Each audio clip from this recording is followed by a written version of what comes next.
এবারে আমরা কার চিহ্ন কিভাবে লিখতে হয় সেগুলো আমরা লেখার চেষ্টা করব।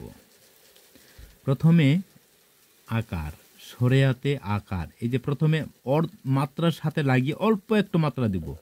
এই যে অল্প একটু মাত্রা দিয়ে এই পাশে নামাবো এক অংশ এভাবে নামাবো। নামানোর পরে উপরে উঠবে, তারপরে নিচে।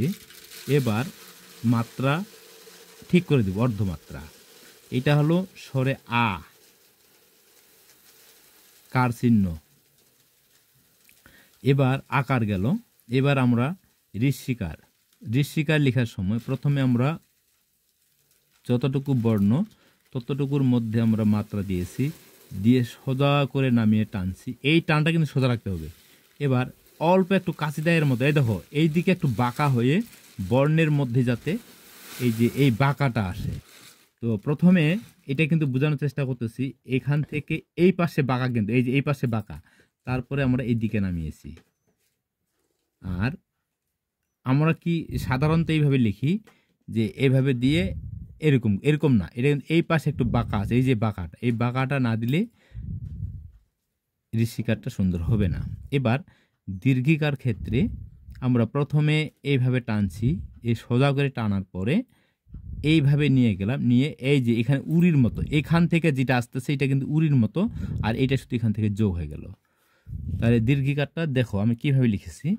এবার আসলো রস্যকার, দেখো এখান থেকে ধরে আমরা ঠিক এইভাবে নামাবো। এবার দীর্ঘকারের ক্ষেত্রে আগে আমরা ইউ এর মতো দিব, এই যে বাঁকা ইউ, তারপরে এইভাবে টানবো। এবার কারটা রিকার আছে, রিকারটা হলো এই যে, এবার আসলো কারের ক্ষেত্রে প্রথমে আমরা সামান্য একটু মাত্রা দেব, দিয়ে এখানে শুরু, ওর নিচে এখানে আসতেছে, তাই না? এটার নিচে এখানে আসতেছে, আমরা এখানে শুরু করেছি, এইভাবে বাঁকা করে নিয়ে যেখানে আসলো ঠিক এই যে এইটার সমপরিমাণ ঠিক থাকলো এবং অল্প একটু বাঁকা এখানে ঘুরলো, এইটা মাথায় রাখতে হবে।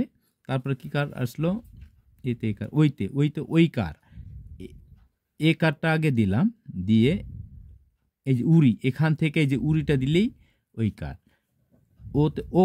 ওকারের ক্ষেত্রে প্রথমে আমরা এ কার দিব, এইটা সমপরিমাণ, তারপরে এটা যেভাবে লিখেছি এই ঔকার। এবার প্রথমে একার আসলো, তারপরে ঠিক এইভাবে দিয়ে এখানে উড়ি একটা লাগাই দিলেই ঔকার। ঠিক আছে, ধন্যবাদ।